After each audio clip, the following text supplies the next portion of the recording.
when do you have enough information to call the breach coach or to call the insurance carrier? Like, what is it that should tell you in an organization, now's the time to pick up the phone for someone beyond my department or beyond my supervisor? What are those sort of telling signs? And I think each of you might have a slightly different answer, so I'm curious.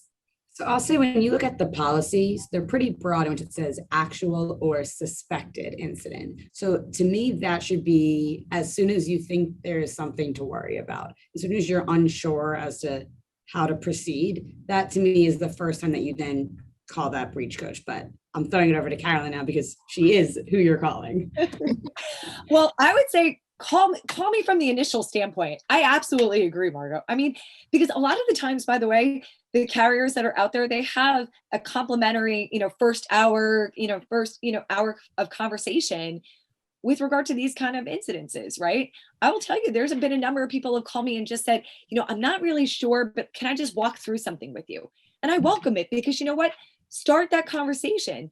I don't want to have a conversation 2-3 weeks later from now. I mean, talking about data preservation too, right? Because, you might not have the logs associated with it, which is another thing to add to the incident response plan.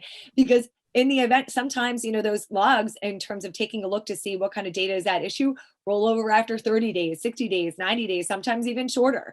So call me now. So then we can start that process and we can start that, taking a look into, we can start engaging with Bill right away. Yeah, so, from a response perspective, things kind of get tricky when you kind of receive files such as this. And I'm going to share some information with the group here real fast so you can kind of see this. If you were to receive a message such as this right here, your company network has been hacked, we got a problem. And kind of with this is kind of a typical note that you would see from a threat actor. They kind of explain what's happened. And as you can see, this is a very long note that says you need to go out to a particular Onion browser in order to put in information, and then they will converse with you. Now, you'll also notice here on this ransom note that we have here, it says any attempt to restore files will corrupt it. Modify or rename, you'll lose the data. And you'll also notice here, this is a key identifier. For those that aren't familiar with ransomware and how it works, it's a public key, private key. And what that means is the threat actor holds one of the keys that you will need to unlock the data. So imagine yourself, you're in Chicago in January, and you have a winter coat. You're still the same person as you walk outside, but yet the coat protects you, hence it keeps you warm, but you have to zip it up. So once you zip it up, that's the encryption side of the house. Remember, you can take the zipper and zip it down. However, the threat actor actually contains a lock on that zipper. So if you don't pay the ransom, or if we cannot receive decryption keys, the problem that ends up happening is those files will remain encrypted. So from a response perspective, once we kind of receive something like this, the first question is, who are we dealing with? And that's very critical. That's kind of what we call our TTPs. Those are tactics, techniques, and procedures. So we have to understand the threat actor or the adversary that we're dealing with. After we understand that, then we can kind of move into a couple of other things associated with the threat actors. From our perspective, once we kind of understand the threat actor, we go out to different blogs. Blogs are critical because that's where threat actors will actually post information up to. This is a business. I can't emphasize it enough. These crime syndicates run on profit margins. They charge certain types of rates associated with the clients that they are extorting. I'd like to say from a ransomware perspective, so that everyone understands this, your threat actors have evolved. We talked about prevention techniques a little bit earlier during our presentation and things of that nature. How do you plan? Well, your threat actors have figured out exactly that your planning techniques that you're doing might prevent them from actually getting paid a financial gain. So instead of ransoming you now, they're actually also going to exfiltrate data.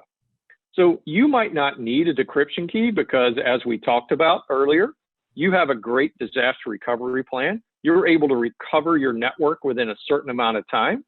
But yet the threat actor is sitting there going, well, what if I take hundreds of gigs of your data? Maybe you'll pay me for that as opposed to a decryption key. So their business model has changed a little bit. Once they get in the network, they use different tools.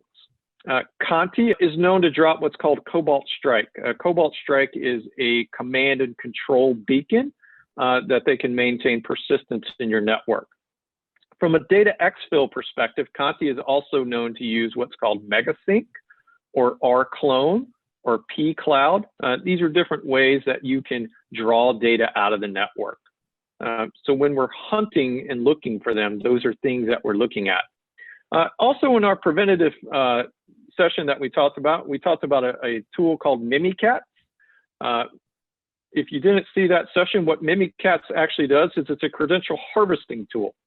It will collect plain text passwords for administrators that are stored in certain types of Microsoft systems. Conti is known to use Mimikatz to move laterally throughout the network. So if we're going to try to prevent this is what happened in our responding aspect of it. We normally have to deploy different tools on the network.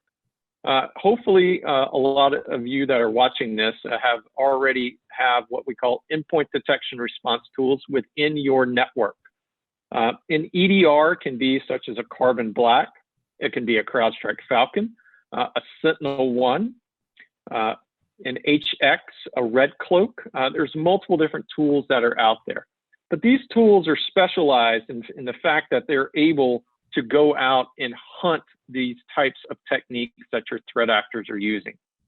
While your standard antivirus can detect some of this, it's not equipped to handle to what the threat actor is actually doing. So we like a defense in layers approach so that when we're hunting in the environment, we can do what's called containment and eradication. So from a response aspect, when we get involved, the first thing is we try to figure out how big your network is. If you remember in the prevent, we talked about understanding how many devices are in your network. Once we have that, then we can kind of figure out how we're going to respond to the attack. If you have a segmented network, that means that certain credentials can only be used in certain segments of the network. The threat actor might not have jumped to another part of the network. So only maybe part of your network's encrypted and the other part is not. So having proper network segmentation can also limit the attack. And then we kind of have to walk through exactly, as we talked about in the prevent, now we're in the respond, the disaster recovery plan. What systems were encrypted? What is the criticality of those systems that are encrypted? What do I need to do in order to stand them back up? Did the threat actor actually encrypt the backups? All those decisions need to be made in order to determine if I'm going to facilitate and pay a ransom amount. The other things that need to be determined are what data potentially did the threat actor take. Most threat actors today actually will exfiltrate data. And from an exfiltration perspective, the question is, what is the sensitivity of that data and potentially how much is that information worth? Your threat actors are actually hunting for that data. They're looking for social security numbers and driver's licenses because, again, they want to put the pressure on you to make a payment. Again, it's all about the financial gain for them. Each victim that ends up paying them, they have operating costs. They have kind of what we call bosses that are out there that are sponsoring them, and they're looking to make a profit. A typical threat group can clear anywhere between $20 to $50 million a year. Some of the threat groups that are out there are clearing north of $100 million a year, and that's pure profit for them when they're extorting organizations. We've seen a lot of different individuals that get into the ransomware game. They will buy attack kits that can cost anywhere between $500 to $2,000. Once they have that kit and they can figure out a victim organization to hit, they in turn could charge anywhere between $400 to $800,000 to get the decryption key. It's very hard to identify these lone wolves that are out there from an extortion perspective. And a lot of them, they end up doing this because it's their side hustle. If you're only making anywhere between $80,000 to $120,000 a year, and you're a computer programmer or something of that nature, and you go out and you terrorize one or two organizations, and you collect anywhere between $250,000 to $400,000, I mean, you've already made 4 times what your salary is with one victim organization. I mean, you can just see how lucrative it is if you were to choose to do this. The odds of you getting caught are low, unfortunately, because we hide behind Tor browsers, we hide behind VPNs, and tracking you down is going to be very problematic. That's why law enforcement is now starting to treat ransomware as terrorism, and are assigning multiple different types of task force in order to try to figure out where these individuals are so they can kind of stop this cyber attack and stop terrorizing different organizations that are out there. It's going to be tricky, mostly because the aspect of your threat actors get paid in cryptocurrency. We can track them for a certain amount of time, but then they'll end up washing the proceeds or doing other things to where it gets difficult to understand where all the money goes.